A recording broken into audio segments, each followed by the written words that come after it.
welcome back to another Photoshop tutorial. This time I'll be discussing the selection tools. So selection tools are um, generally or mainly used for isolating areas in your images which you want to edit.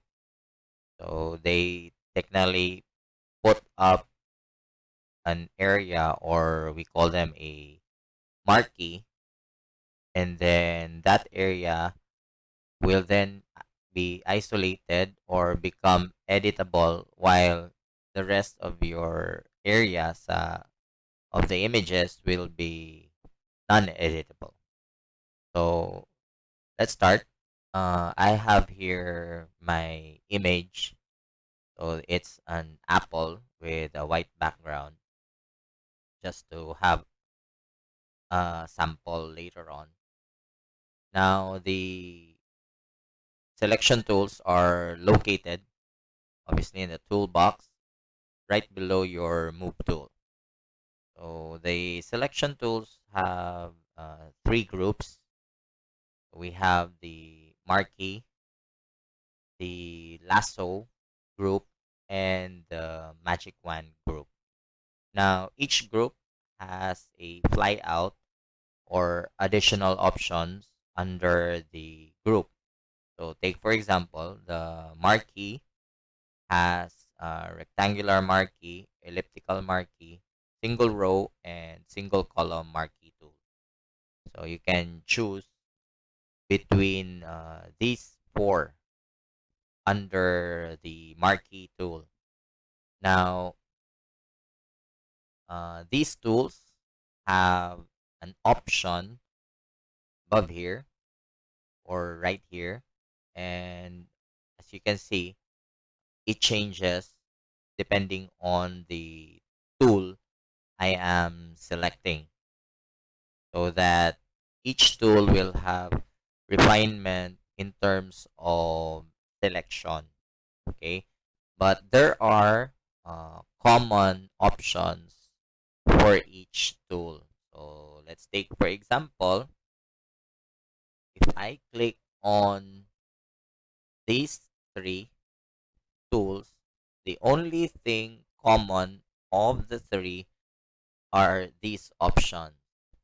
So these options, by the way, create what we call a new selection, add to selection, subtract from selection, and intersect with selection. So they're very useful later on in your selection process. Okay. Now, some tools have this feather, which is only applicable for marquee and lasso, since magic wand doesn't have a feather option. So this tool, or this option called feather, determines the edge of your selection, whether it's a soft edge or a hard edge. And then there's anti-alias, which makes edges smoother. So you call it anti-alias. For others, especially those who game a lot with computers, anti-alias is familiar with them, I hope, because if you turn it on, edges of your graphics become smoother, and uh, it's better to look at when edges are smooth. Unlike if you turn it off, then some of the edges would be jagged. Okay,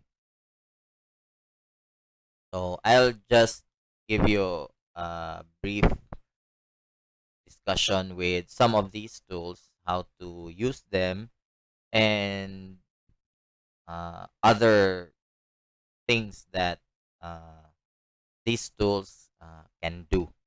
Okay, so start with ellipse or marquee tool. So the rectangular tool will generally create rectangular shapes. Okay, so here I have now a rectangular selection, and it has two areas right now on your image: the editable area, which is inside, and the non-editable area, which is outside. Now, to give you an idea, if it's editable or not, then I'll just use the brush tool. I'll change brush first.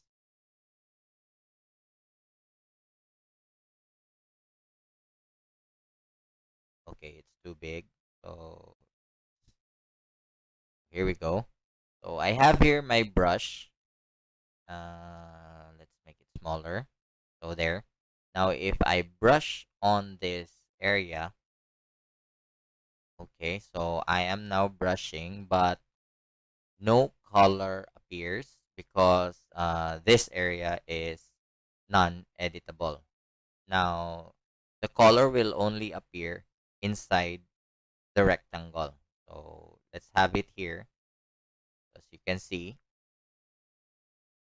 so the edge of your marquee is the boundary where your brush can stop its coloring. Okay. Now you can switch the selection or the editable region and the non-editable region using the menu called select, or the select menu, and then you can simply do the inverse so that the regions will switch each other. So I'll do the inverse, and now I'll do the brush, and this time I won't be able to brush inside this marquee, but I can do a brush outside. Okay, so that's how the inverse works. Okay.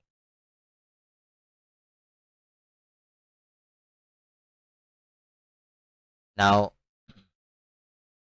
if you want to stop with your selection, or you don't want to use the selection, then you can simply do a deselect under the select menu again, and you can do a deselect.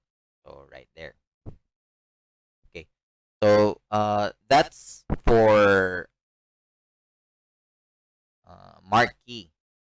Each marquee, or these marquees, will have the same option, and they work almost the same. The difference is only the shape they'll be creating when using them. Okay. Now I'll also explain to you these four options. This is the new selection, add to selection, subtract, and intersect.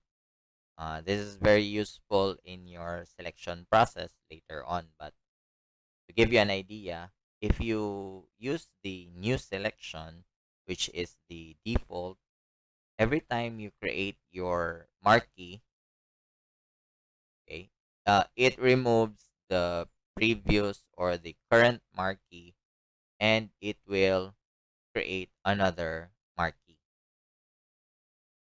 If you use the add to selection and then you draw, it will create another marquee, and the previous marquee will remain.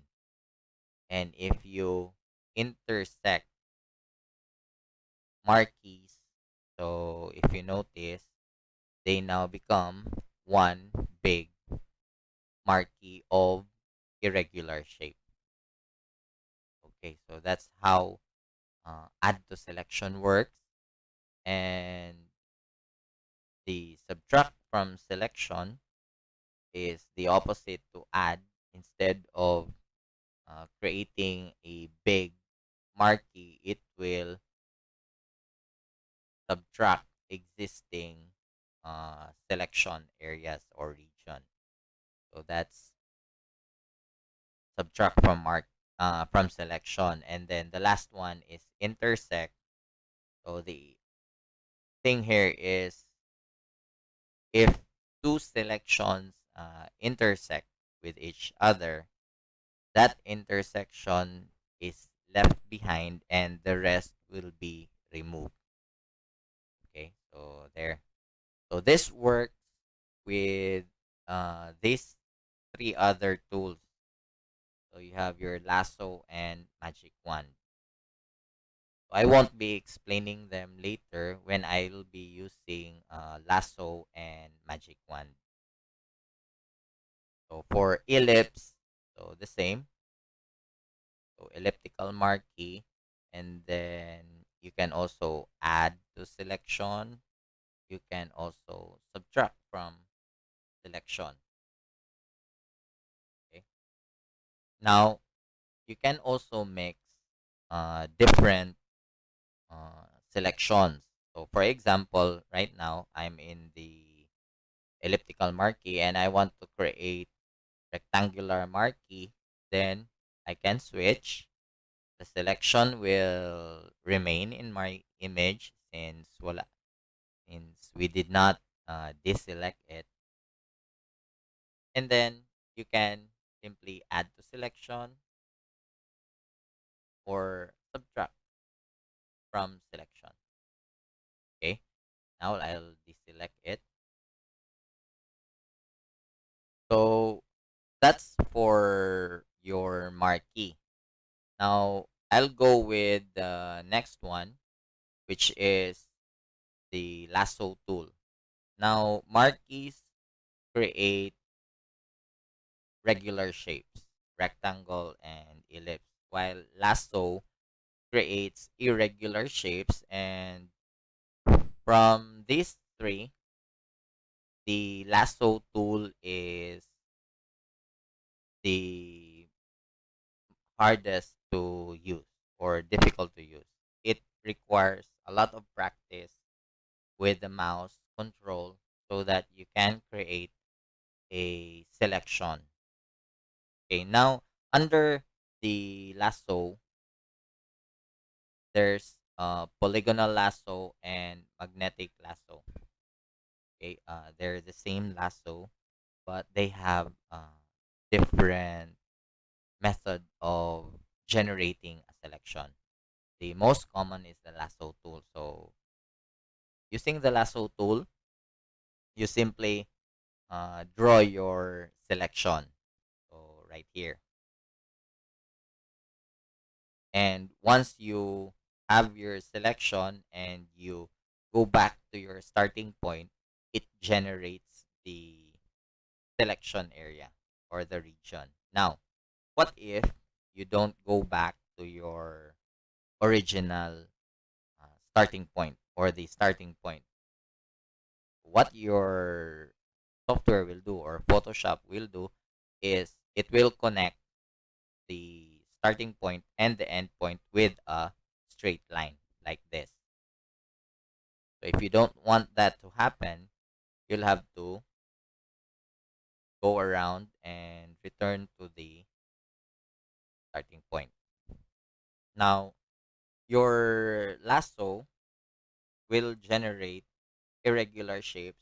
That's why if you want to select this apple, you can use the lasso tool and simply trace the edge of your apple.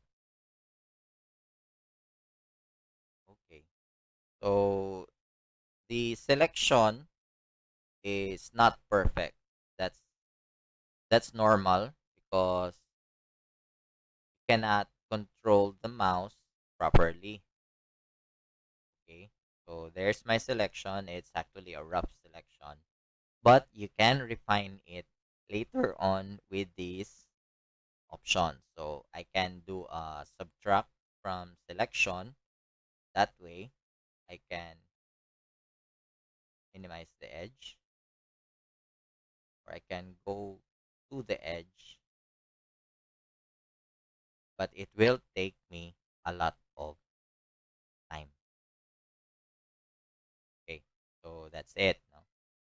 Now, if you want to have another shape or another selection, there's the polygonal lasso, but this one generates a polygon or a shape in a polygon. So this one's only good if your object that uh, you want to select is in straight lines or in a polygon or polygonal shape. Okay, so here's how it looks. So one, click, two, three. You can also click and drag, but if you notice, the edge will have to move along with my mouse. Okay, so it's a point and click. And once I go back to my starting point and close the selection, so that's the time the marquee, this moving lines will appear and your selection has been created. Now the last one is actually the nicest tool for the lasso group. So this is the magnetic lasso. What it does is the software or the Photoshop detects the pixels and decides how your selection will appear. So for this one, that's why I chose this image because the color of the apple is very much in contrast with the background, and Photoshop will immediately detect the colors and it will select the apple faster than the other selection tools. So here for the magnetic lasso, all I have to do is uh, start where I want to, click on a starting point, and then release the mouse click and just drag the mouse or the cursor along the edge of your image. So since it detects white and dark color, red, or the dark side color, then it will generate a line along that color contrast. Now, sometimes it doesn't do a perfect job, but this one is much easier than using a lasso. So let me finish it.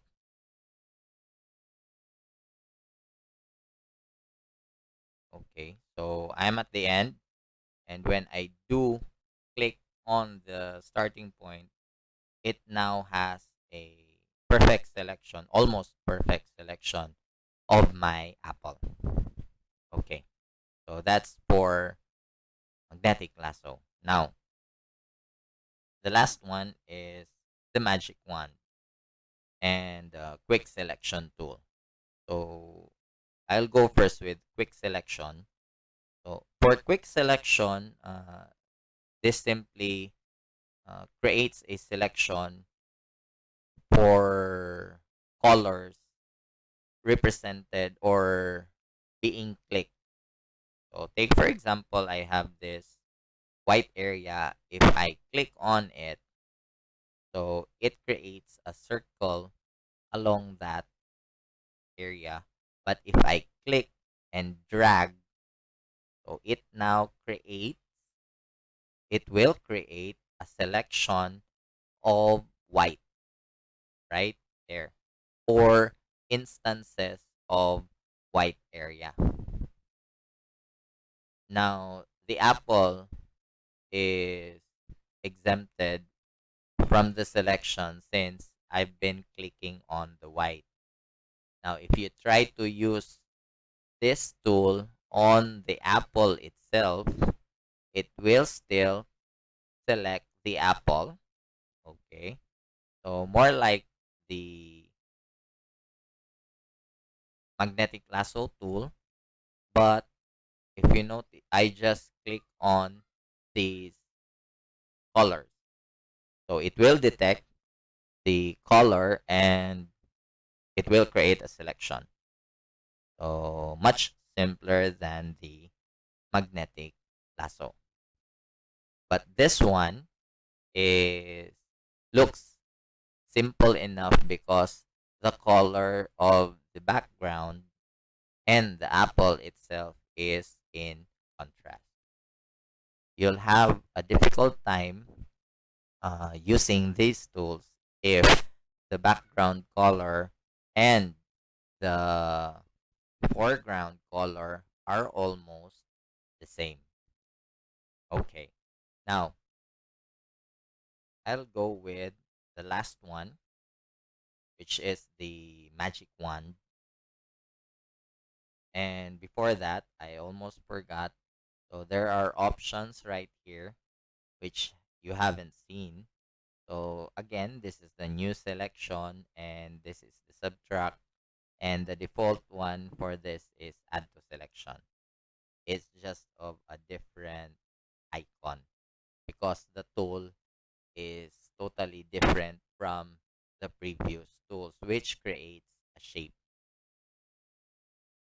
Okay, so the last one is the magic wand. So this is the very, very simplest uh, tool that you can use to generate a selection depending on the the colors available on your image. So right now I have a white and apple, which is a red with green and some shades of brown.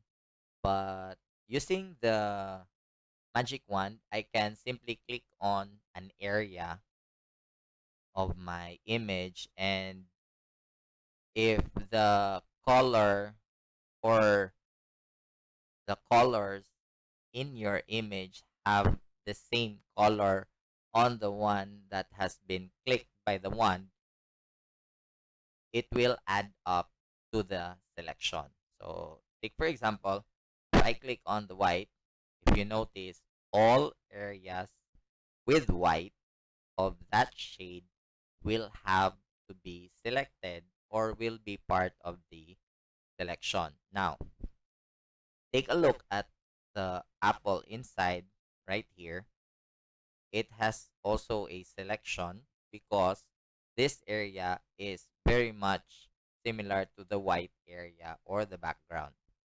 But right here, there's a dark area or the shadow of your apple. It has not been selected since it is darker than the white. Now, to change how your magic wand selects colors, all you have to do is change what we call the tolerance of your tool and the contagious part of your tool. When you uncheck contagious, it will select all colors in your image. If you check contagious, it will only select colors which are connected to each other. So take for example, I have already checked contagious. So if I click on the white, so this area will be selected and this one is not part of the selection since this white area is not connected to directly to the white outside. Okay. Now for the tolerance, if you put a higher value, you get a higher tolerance and the selection changes if you notice right here. So That's how tolerance work, no? Uh, the color contrast will be adjusted, and if it looks similar to the click or the selected area, then it will have to be added to the selection. Okay, so tolerance works for these colors. So if you lower the tolerance, let's say 10, and I click on the white, so notice the shadow part has become larger, or the selection is outside the shadow area. Okay, so that's how these selections work.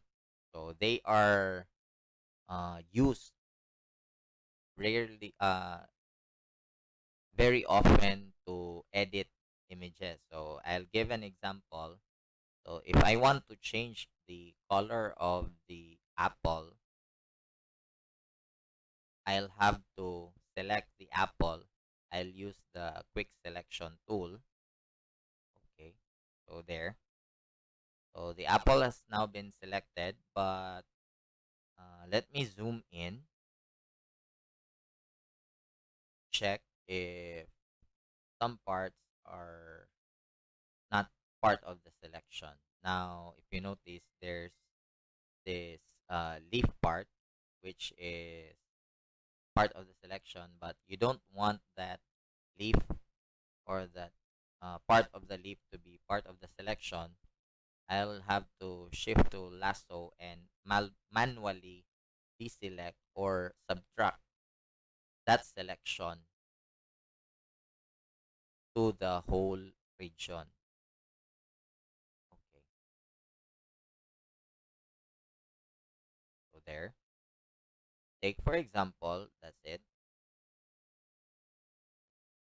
Let me just refine it. Okay, so I have now the selected area, which is the apple only, and I'll do adjustments. Okay, so I'll be discussing also adjustments soon. So for now, I'll give you an example. So there's the hue or saturation. Now, if you don't want the stalk of the apple to be part of the selection, you do the same with the leaf. So you manually remove it from the selection so that the only thing selected is the apple itself. So adjustments, hue saturation, and I can change the hue so that the color of the apple will change, but not the leaf and the stalk. But I think I missed out something here. But anyway, that's okay. I'm just going to give you an idea that you can change the apple to whatever color you want, from blue, okay, to magenta or purple, to its own color, red, to yellow, green, and then back to cyan or blue. Okay, so that's it for selection tools. And always, when using selection, don't forget that if you don't need the selection anymore, then go to select menu and select deselect. That's it. And thank you.